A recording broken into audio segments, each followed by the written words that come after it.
प्रिय मित्रों, आप सभी को नमस्कार। अनुसंधान एकेडमी यूट्यूब चैनल में आप सभी का हार्दिक स्वागत है। मित्रों, असिस्टेंट प्रोफेसर भर्ती परीक्षा की तैयारी हेतु भारतीय राष्ट्रीय आंदोलन का अध्ययन कर रहे हैं। कल के वीडियो में आपने 1857 के स्वतंत्रता संग्राम के बारे में विस्तृत रूप से पढ़ा था। यदि आपने अभी तक पिछले वीडियो को नहीं देखा है तो जरूर देखिएगा। मित्रों, आज की इस वीडियो में 1857 के विद्रोह के पार्ट 2 को लेकर के आपके समक्ष उपस्थित हुआ हूं। तो आइए वीडियो की शुरुआत करते हैं। मित्रों, वीडियो की शुरुआत करने से पहले एक महत्वपूर्ण बात, यदि आपने अभी तक हमारे चैनल अटल अनुसंधान एकेडमी को सब्सक्राइब नहीं किया है तो सभी लोग चैनल को सब्सक्राइब कर लें। इसके साथ ही साथ एक और बात है, असिस्टेंट प्रोफेसर भर्ती के लिए जो वीडियो अपलोड किए जा रहे हैं इनको हर एक प्रतियोगी छात्र तक पहुंचाना आपका दायित्व है। तो वीडियो को आप अधिक से अधिक लोगों के बीच में शेयर किया करिए। ज़्यादा समय लेते ना हुए सीधे सीधे हम टॉपिक पे आते हैं। ये सारे पॉइंट्स आप पार्ट 1 के अंतर्गत पढ़ चुके हैं। इनको पढ़ने के लिए आपको रिवोल्ट ऑफ 1857 पार्ट 1 पढ़ना होगा। आज हम यहां से शुरुआत करते हैं 1857 के विद्रोह की समीक्षा। 1857 की विद्रोह की असफलता के अनेक कारण थे, जिनमें पहला कारण था किसी सामान्य योजना एवं केंद्रीय संगठन का अभाव। 1857 के विद्रोह के पहले कोई रणनीति नहीं थी, कोई योजना नहीं थी, किंतु अंग्रेजों द्वारा भारतीयों के धार्मिक मामलों में हस्तक्षेप करने के कारण कारतूसों में सुअर एवं गाय की चर्बी का प्रयोग किए जाने के कारण अचानक से ज्वालामुखी के विस्फोट के रूप में आंदोलन शुरू हुआ था। इसके पहले यदि अगर कोई योजना होती, रणनीति होती और कोई केंद्रीय संगठन होता और इसके बाद आंदोलन होता तो जरूर इसमें सफल होते। केंद्रीय संगठन की यदि बात करें तो 1857 के विद्रोह का नेतृत्व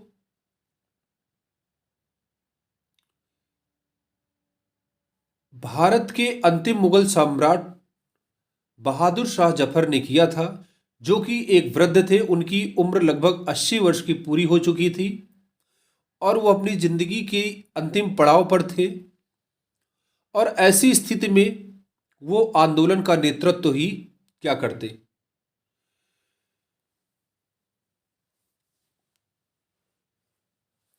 इसके बाद सुनियोजित कार्यक्रम का अभाव, कोई कार्यक्रम नहीं था।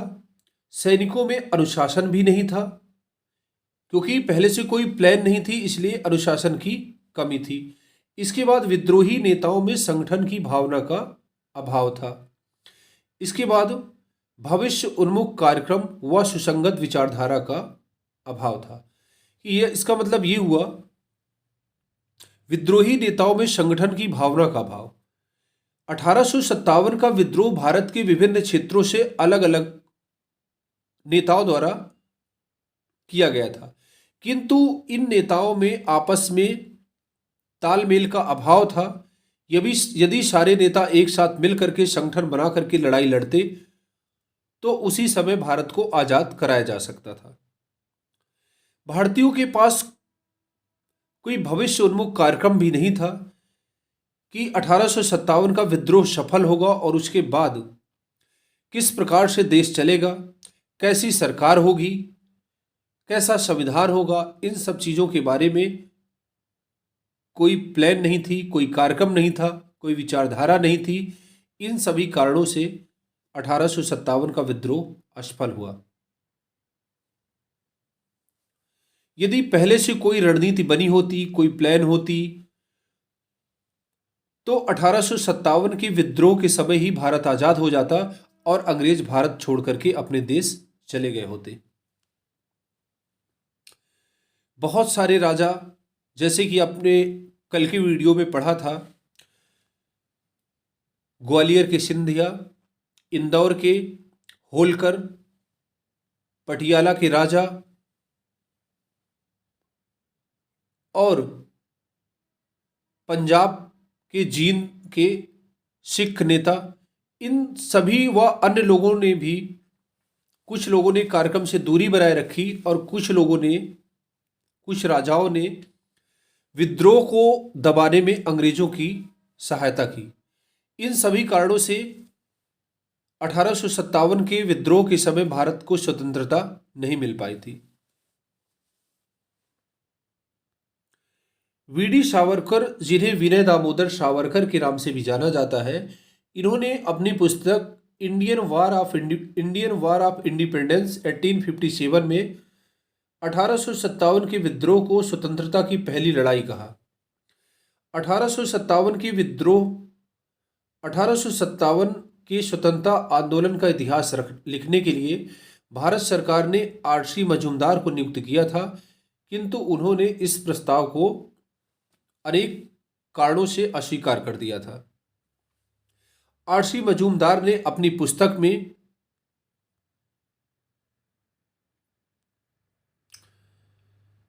कहा था कि यह तथाकथित प्रथम राष्ट्रीय स्वतंत्रता संग्राम न तो प्रथम था, न ही राष्ट्रीय था और न ही स्वतंत्रता संग्राम था। इन्होंने इस प्रकार से 1857 के विद्रोह की आलोचना की। इसके बाद 1857 की विद्रोह को सरकारी इतिहासकार 1857 के विद्रोह के सरकारी इतिहासकार एस.एन. सेन, सुरेंद्र नाथ सेन थे। इन्होंने 1857 बुक लिखा। ये प्रश्न पूछा गया है कि 1857 के विद्रोह के सरकारी इतिहासकार कौन थे, तो इसका आंसर है एस.एन. सेन, सुरेंद्र नाथ सेन।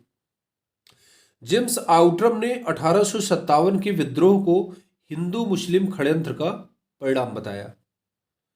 टी.आर. होम्स ने बर्बरता और सभ्यता के बीच युद्ध कहा।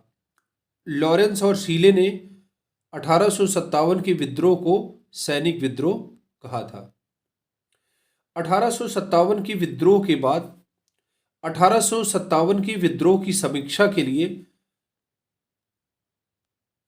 ब्रिटिश सरकार द्वारा एक आयोग का गठन किया गया था, रॉयल कमीशन का गठन किया गया था, जिसका नाम था पील आयोग।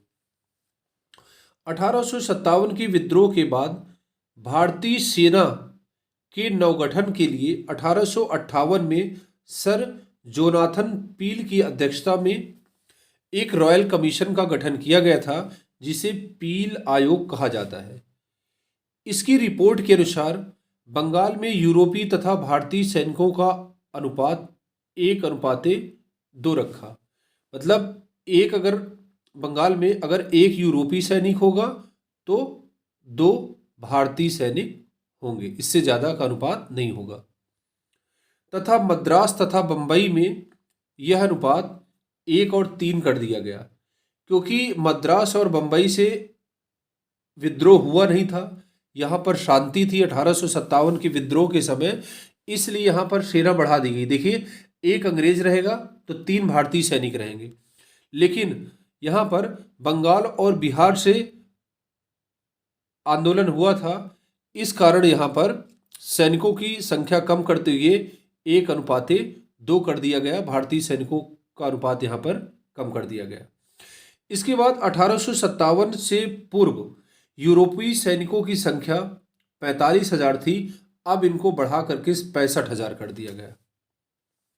इसी तरह से भारतीय सैनिकों की संख्या जो 1857 के विद्रोह के पहले 2,38,000 थी, अब इसको घटा करके 1,40,000 कर दिया गया। नोट: दिल्ली में आंदोलन का नेतृत्व अंतिम मुगल सम्राट बहादुर शाह जफर ने सेनापति बख्त खान ने किया था। ये बहादुर शाह जफर के सेनापति थे जिनका नाम बख्त खान था। बख्त खान ने ही आंदोलन का नेतृत्व किया था। 1857 के विद्रोह के समय बहादुर शाह जफर ने बख्त खान को शाह ए आलम का खिताब दिया था। 1857 के विद्रोह का नेतृत्व बहादुर शाह जफर ने किया था। युद्ध में हार जाने के बाद अंग्रेजों ने उन्हें वर्मा भेज दिया था, जहां उनकी मृत्यु हो गई थी। तो मित्रों, ये थे 1857 के विद्रोह से संबंधित महत्वपूर्ण बातें। अब यहाँ पर आप 1857 के विद्रोह के केंद्र एवं उनको नेतृत्व करने वाले एवं उनको विद्रोह को दबाने वाले सेना नायक के बारे में यहाँ पर आप देखेंगे। एक ही नज़र में यहाँ पर आप पढ़ेंगे। दिल्ली में आंदोलन का नेतृत्व बख्त खान ने किया और विद्रोह की तिथि 12 मई 1857 थी। 12 मई को जो है विद्रोहियों ने दिल्ली पर अधिकार कर लिया था और विद्रोह को दबाने का कार्य किसने किया था? निकलसन एवं हडसन ने। कानपुर में नाना साहब ने विद्रोह का नेतृत्व किया था और यह विद्रोह 5 जून 1857 को हुआ था। विद्रोह को दबाने का कार्य कैंपबेल ने किया था। लखनऊ से विद्रोह का नेतृत्व बेगम हजरत महल ने किया था और यह विद्रोह 4 जून 1857 को हुआ था और इस विद्रोह को दबाने का कार्य किसने किया था? कैंपबेल ने। झांसी से विद्रोह का नेतृत्व महारानी लक्ष्मीबाई ने किया और यह विद्रोह जून 1857 को हुआ। जनरल ह्यूरोज विद्रोह को दबाने वाले थे। इलाहाबाद से विद्रोह का नेतृत्व लियाकत अली ने किया और यह विद्रोह 1857 में हुआ। कर्नल नील इस विद्रोह को दबाने में सफल रहे। इसके बाद जगदीशपुर से विद्रोह का नेतृत्व बाबू कुंवर सिंह ने किया और यह विद्रोह अगस्त 1857 में हुआ। विलियम टेलर आयर ने इस विद्रोह को दमन किया।